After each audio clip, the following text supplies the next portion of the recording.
The first mistake we made was assuming humans were soft. I, Commander Vex'thor of the Kaalrian Empire, had personally reviewed the intelligence reports, 17 cycles of observation, thousands of data streams. The conclusion seemed obvious, honestly laughable. These pink-skinned bipeds spent more time arguing among themselves than preparing for actual threats. Their military forces were scattered across hundreds of nations. Their weapons? Primitive chemical propulsion systems. Adorable, really. Sir, the fleet is in position above their primary population centers, my tactical officer Krill reported, his 3 eyes gleaming with anticipation.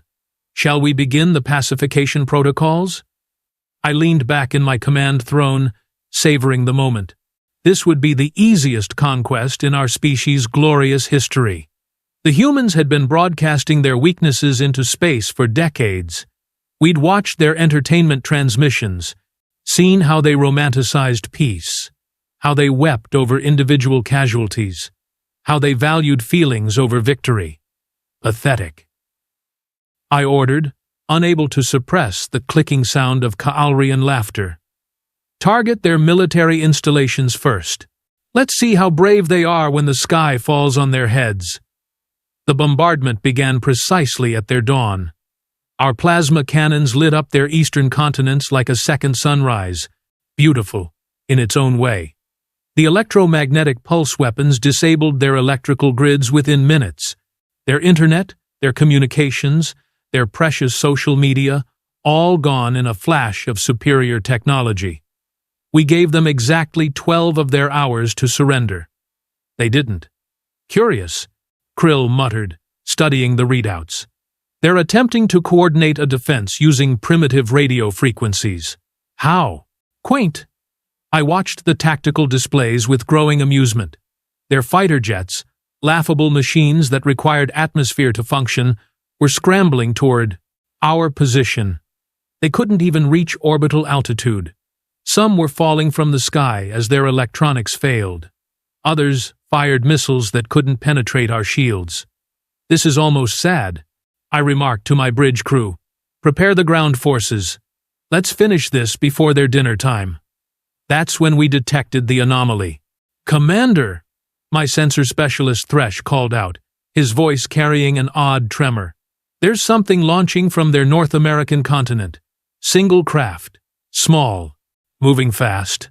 A last desperate gesture? I waved dismissively. Destroy it. Yes, sir. Targeting now. Wait. Thresh's skin began shifting to the purple shade that indicated confusion among my people. The craft is accelerating. It shouldn't be possible. It's matching our evasive protocols. I sat up straighter. What? The bridge screens showed a sleek vessel, barely larger than an escape pod, weaving through our defensive fire with impossible precision. Our targeting systems, designed to track objects moving at 0.7 light speed, couldn't get a lock. Every plasma burst, every missile, every directed energy weapon, missed by centimeters. How are they doing this? Krill demanded, his professional composure cracking. Their technology is centuries behind ours. The small craft suddenly inverted, spinning in a maneuver that should have liquefied any organic pilot and fired a single projectile. Not an energy weapon. An actual physical projectile, like something from their ancient wars. It hit our shield generator. Nothing should penetrate our shields. They were designed by the greatest minds of 17 conquered species. They could withstand the fury of a dying star. But this crude chunk of metal, this primitive bullet, somehow found the exact harmonic frequency to slip through. The generator exploded in a cascade of sparks and alien cursing. Shields at 60%, Thresh shouted. How did they know? The human craft didn't. Give us time to ponder. It dove toward our flagship, engines burning bright enough to hurt the eyes. I realized, with growing horror, that it wasn't trying to shoot us down. It was trying to ram us. Evasive action! I roared. Move! Move! Our ship, a dreadnought 3 kilometers long, tried to maneuver. We were fast for something our size. We'd outrun entire armadas. But this tiny human craft anticipated every movement, adjusted for every course correction, closed the distance with terrifying determination. At the last possible moment, it pulled up, scraping along our hull with a sound that made everyone on the bridge wince. The impact barely registered on our damage sensors, but then the readings started going haywire. "What's happening?" I demanded. "Something attached to our hull," Krill reported, his voice tight. "Section 7. It's drilling?" "No. Cutting. Using some kind of plasma torch." "Plasma? The humans don't have plasma technology." "Well, apparently someone forgot to tell them that, sir." I pulled up the external cameras. There, clinging to our armored hull like a parasite, was a single figure in a white and gray spacesuit. Human. Definitely human. Using what looked like a jury-rigged plasma cutter, probably salvaged from industrial equipment, to carve through our ablative armor. "Deploy security teams to Section 7, I ordered. "I want that pest removed from my ship." 8 of my finest warriors, each standing 2.5 meters tall, equipped with energy rifles and combat armor that could shrug off anti-tank rounds, filed into the airlock. I watched through their helmet cameras as they emerged onto the hull. The human was still cutting. "Intruder!" the team leader barked in translated English. "Cease your actions and surrender."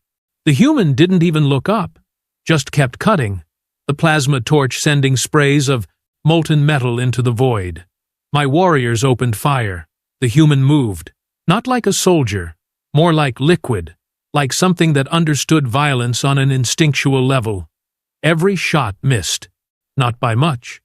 The energy bolts left scorch marks on the hull, centimeters from where the human had been milliseconds before.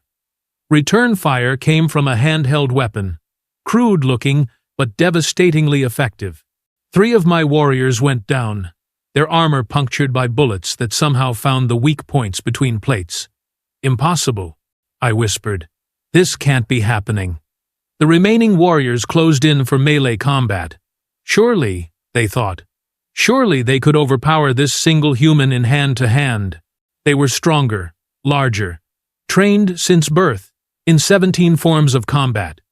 The human broke the first one's arm in 3 places, kicked the second hard enough to crack his faceplate, grabbed the third by the helmet, and used him as a shield against the fourth's rifle burst. Then, almost casually, finished cutting through the hull. "Breach! Breach! In Section 7!" Thresh screamed. "Atmosphere venting! The human is inside the ship!" I activated the internal security feeds, tracking this impossible invader as they fought through my crew. Every corridor became a battlefield, every intersection a killing ground. My soldiers, warriors who had conquered 12 systems, fell like wheat before a harvester. "Who is this?" I demanded. "What kind of enhanced super soldier did they send?" Krill pulled up the identification profile we'd intercepted from Earth's military networks. His face went even paler than usual. "Commander, according to their records, this is Cadet Maya Reeves, age 23. Service record shows 2 years of basic training at their Space Force Academy. No combat experience, no genetic modifications, no cybernetic enhancements. She's just human." "That's not possible. Look at what she's doing."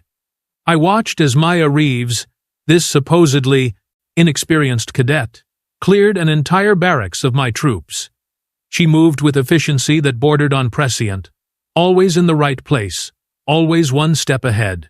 She used our own weapons against us, once hers ran dry. She turned our ship's corridors into advantages, using the narrow spaces we'd designed for our larger frames to restrict our movement, while she flowed like water through gaps we couldn't follow. "She's heading for engineering?" Krill reported. "If she reaches the reactor core, all available personnel to engineering. I don't care if you have to flood the corridors with bodies. Stop her." We tried. By all the gods of all the conquered worlds, we tried. 50 warriors, then 100. We activated every security measure, every automated defense. We filled the corridors with sleeping gas, with flash grenades, with neural disruptors. She kept coming. I'll never forget the moment I saw her breach the engineering deck. Her suit was scorched, torn in places, leaking air. Blood, her own blood, leaked from a dozen wounds. Any rational being would have retreated, sought medical attention, admitted defeat. But there was nothing rational in those eyes visible through her cracked faceplate. Just cold, calculated fury. And something else. Something I didn't understand then. A smile. She was smiling. Maya Reeves. I broadcast on all frequencies, my voice reverberating through the ship. You cannot win.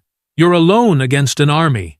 Surrender now, and I promise you'll be treated with honor. She actually laughed. The sound crackled through the damaged speakers. Honor? You bombed my planet, killed my friends, tried to take everything from us. Her voice was steady, almost conversational. You made one critical error in your intelligence assessment, Commander. You looked at humanity's divisions and called it weakness. You saw our emotions and called it softness. You watched us argue and debate and assumed we couldn't fight. She pulled something from her belt.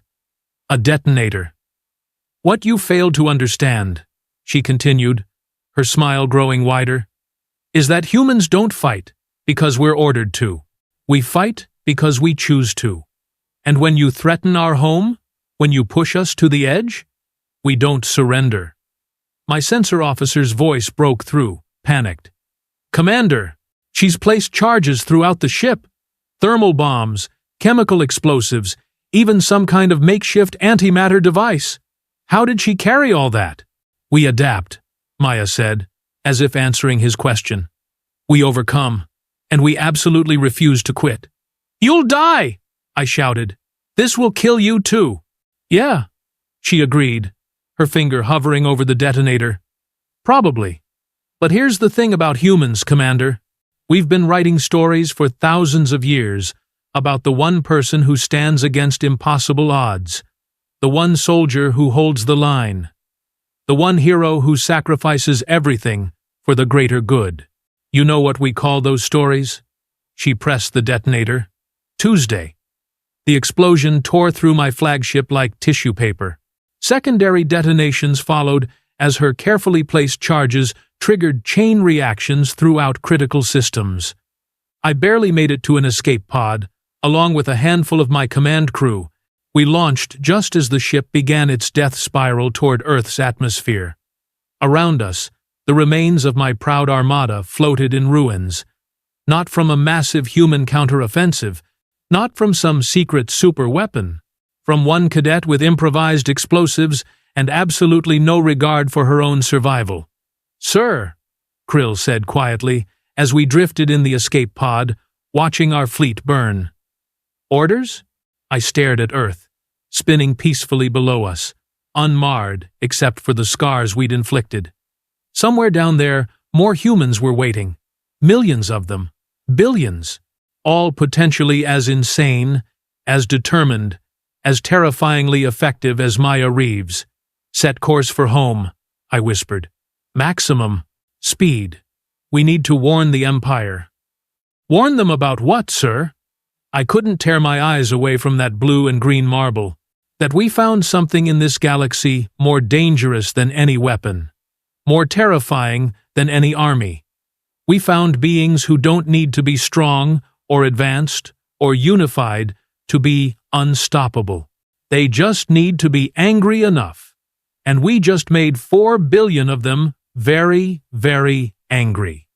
The escape pod's engines fired, carrying us away from Earth at emergency speed. Behind us, the wreckage of our invasion force painted streaks of fire across the sky as it fell into the atmosphere.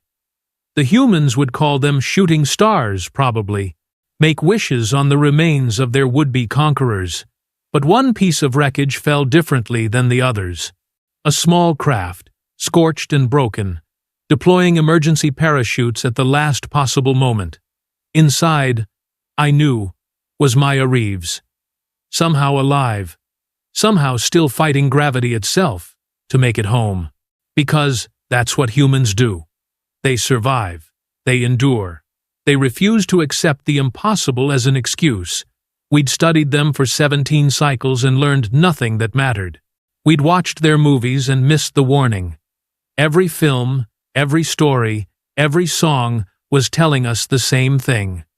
Humanity doesn't lose because it's stronger or smarter. Humanity wins because it doesn't know how to quit. And now?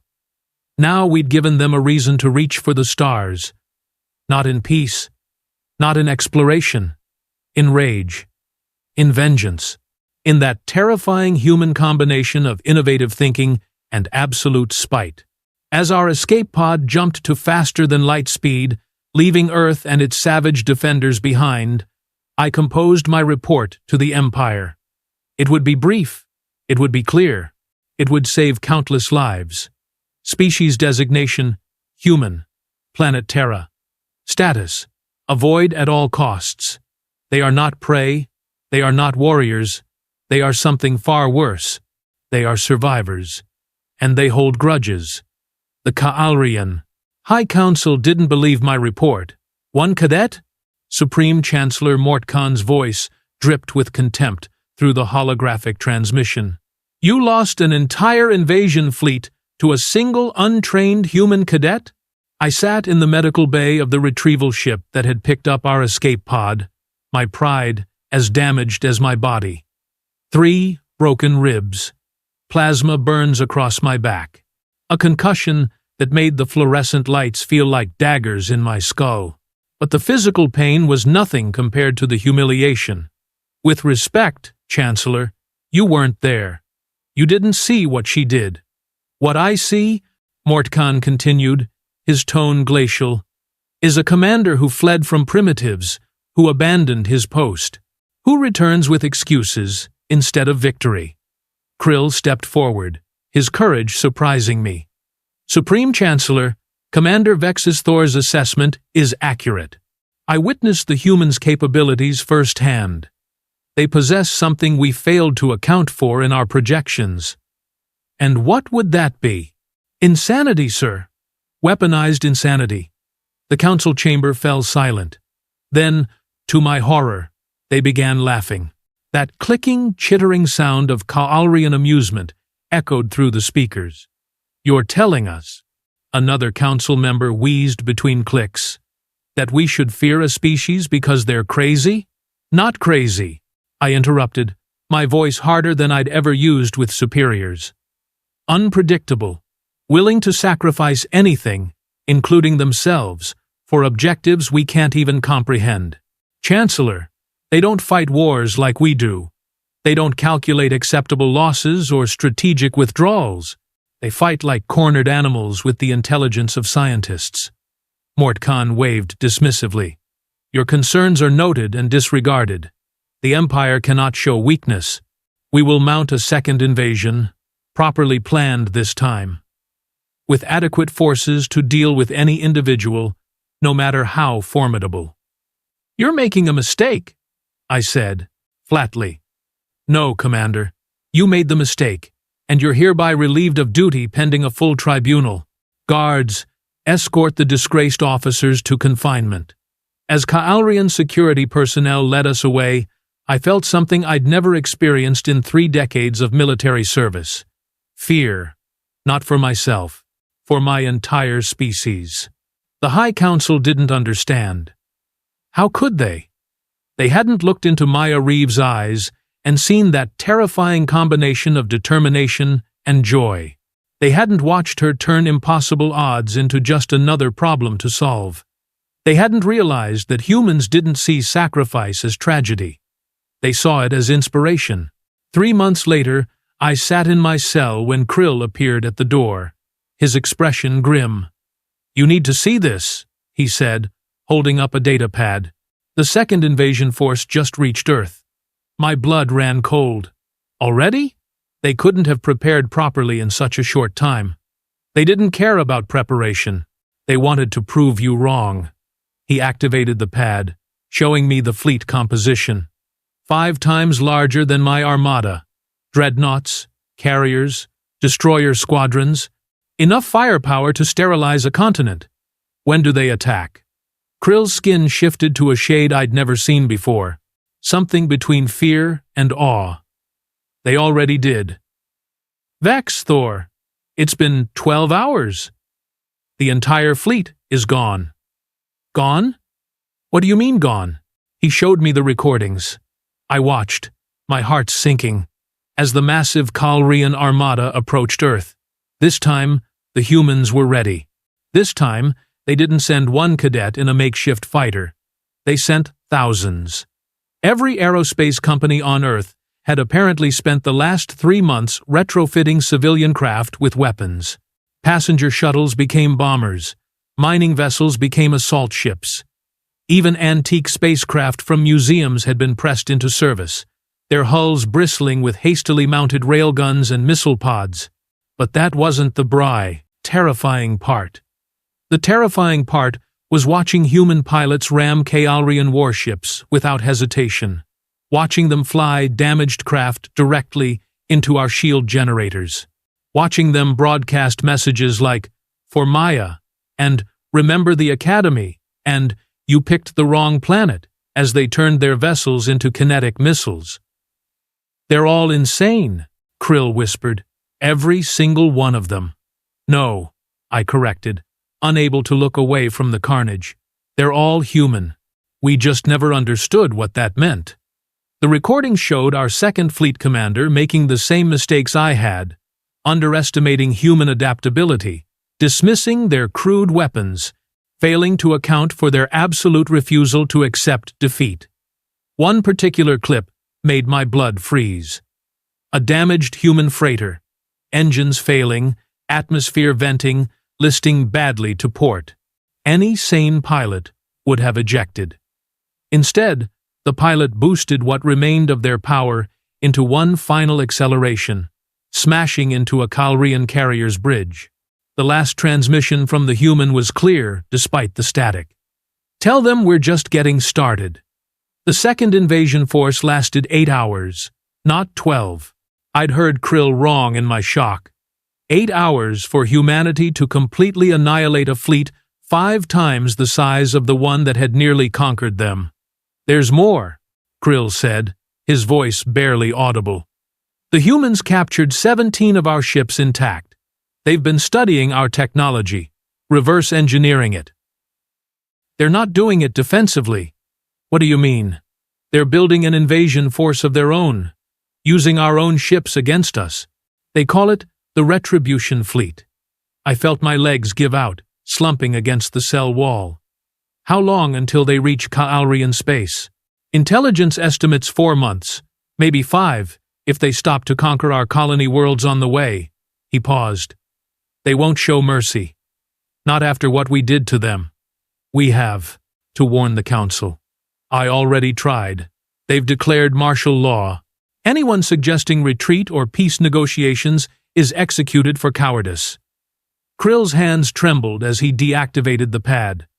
"They're going to fight the humans head-on. Full military mobilization. Every ship, every soldier, every weapon we have. Then, we're doomed." He didn't argue. Couldn't argue. We'd both seen what humans were capable of when they had nothing to lose. Now, they had everything to gain. Revenge. Justice. The safety that only came from ensuring your enemy could never threaten you again. The Kaalrian Empire, which had stood for 6,000 years, which had conquered 17 species and subjugated 100 worlds, was about to fall to beings we'd dismissed as primitive, as soft, as weak. "There's something else," Krill said, pulling up another file. "We intercepted a human broadcast. It's being transmitted across their entire planet. I think you should see it." The screen showed a hospital room on Earth. In the bed, wrapped in bandages and hooked to various medical devices, lay Maya Reeves, alive. Impossibly, frustratingly alive. But it wasn't her survival that made my blood run cold. It was the interview.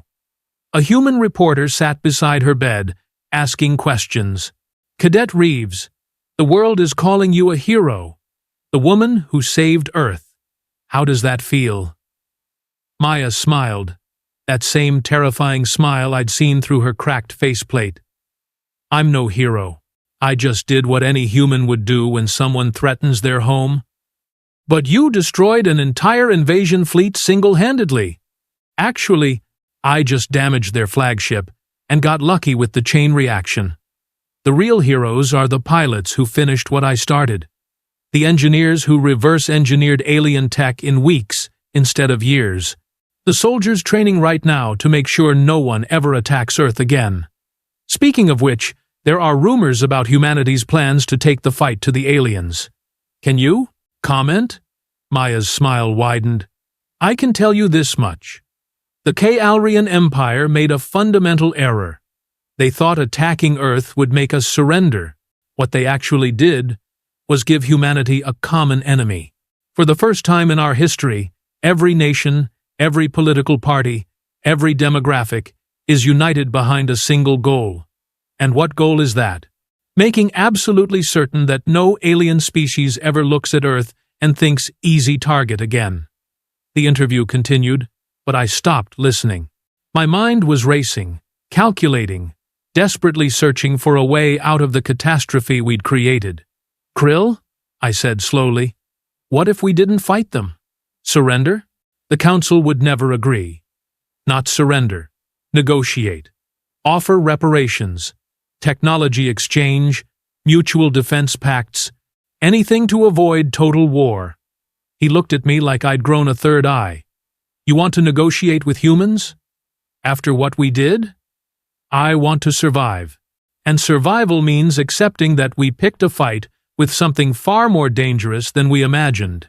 I stood, my ribs screaming in protest. "Get me access to a communication array. An unsecured one the Council can't monitor. That's treason. That's evolution. Adapt or die, Krill. Even we, Kaalrians, should understand that principle." He hesitated, then nodded. "There's a maintenance tunnel that leads to an old broadcasting station, if we're caught. Then we die as traitors. Better than dying as fools who watched our entire civilization burn out of pride." 2 hours later, I stood in front of an ancient transmitter, its controls dusty from disuse. Krill had managed to acquire Earth's communication frequencies. Now came the hard part, swallowing my pride. "Ah, this is Commander Vex'thor of the Kaalrian Empire, broadcasting on all human frequencies. I know you have no reason to trust me. I led the first attack on your world. I gave the order to fire on your cities. For that, I deserve whatever punishment you to deem appropriate." I paused, gathering my thoughts, choosing each word carefully. "But I'm not here to beg for my own life. I'm here to warn you that my people's leadership has learned nothing from their defeats. They're gathering every military asset we possess for one final assault on Earth. They believe superior numbers will overcome your determination. They're wrong, but that won't stop millions from dying on both sides." Another pause. This was the crucial part. Humanity proved something these past months. You proved that courage and adaptability matter more than raw power. That unity of purpose trumps technological advantage. That one determined individual can change the course of history. The Kaalrian Empire needs to learn these lessons. But our leaders are too proud, too set in their ways, too convinced of their own superiority. I took a deep breath. "So, I'm asking you to teach us. Not through extermination, through demonstration. Show the galaxy that humanity offers an alternative to conquest. That you can be allies as fierce as you are enemies. That you remember mercy, even when vengeance is justified." Krill touched my shoulder, pointing to the sensor display. Multiple Kaalrian security ships were converging on our position. "I know it's asking the impossible," I continued, speaking faster. "You owe us nothing but retribution. But consider this. Every species in the galaxy is watching what happens next. If you respond to our attack with genocide, you become what we feared you were. But if you respond with strength tempered by wisdom, You become something far more powerful. You become an example, a beacon, proof that civilization can evolve beyond endless cycles of revenge. The door exploded inward. Guards poured through, weapons raised. The choice is yours, humanity. We'll accept whatever judgment you deliver. We've earned it. But please, remember that not all of us wanted this war. Some of us simply failed to stop it. Don't let our leaders' mistakes condemn millions of innocents who never had a say in these decisions. The transmission cut as a rifle butt struck my head. Darkness swallowed me, but not before I saw Krill fighting desperately to buy me a few more seconds of broadcast time. I woke in a maximum security cell, my head pounding, my future certain, execution for treason. Death by disintegration, most likely. The council would want to make an example. But 3 days later, everything changed. Krill appeared at my cell, his skin practically glowing with excitement. "Vex'thor," the humans responded. "What? How?" They broadcast a message to the entire Kaalrian Empire. Not encrypted, not hidden. They wanted everyone to hear it. He pulled up the recording. The screen showed a conference room on Earth. Seated around a table were representatives from dozens of human nations, and standing at the head of the table, still bandaged but standing tall, was Maya Reeves. "People of the Kaalrian Empire," she began, her voice carrying absolute authority despite her injuries. "We received Commander Vex'thor's message. We've discussed it, debated it, argued about it in the way humans do, and we've reached a decision." She paused, looking directly into the camera. "We accept." My heart's nearly stopped, not because we forgive what was done to us, not because we forget the lives lost in your unprovoked attack, but because we understand something your leadership doesn't. Endless war serves no one. Victory without purpose is just mutual destruction with extra steps. Another human stepped forward, introducing herself as Secretary General Chen of the United Earth Government. "Therefore, we propose the following terms. All Kaalrian military forces will withdraw immediately from human space. You will provide complete records of your technology, history, and diplomatic contacts. In exchange, humanity will not pursue military action beyond our own system's defense." A third voice chimed in, heavily, accented. "We want cultural exchange programs, educational partnerships, joint scientific endeavors. We want to learn from you, and we want you to learn from us, not as conquerors and conquered, but as equals." Maya stepped forward again. "But understand this clearly. These terms are offered once. If your council rejects them, if they proceed with their planned assault, humanity will respond with everything we've built, reverse-engineered, and invented in the past 4 months. And we won't stop at defending Earth. We'll make sure the entire galaxy knows that attacking humanity is suicide. We'll become the monsters you feared we were, because you'll give us no choice." The recording shifted to show technical schematics. Human engineers had not only reverse-engineered Kaalrian shields and weapons, they'd improved them, made them more efficient, more deadly, more adaptable. "So, choose wisely," Maya concluded. "Peace or total war, alliance or annihilation. You have 72 hours to decide. After that, the Retribution fleet launches, and we settle this the hard way." The transmission ended. Krill and I stared at each other in stunned silence. "They're giving us a choice," he finally whispered. "After everything we did, they're giving us a choice. Not just a choice," I corrected. "A chance.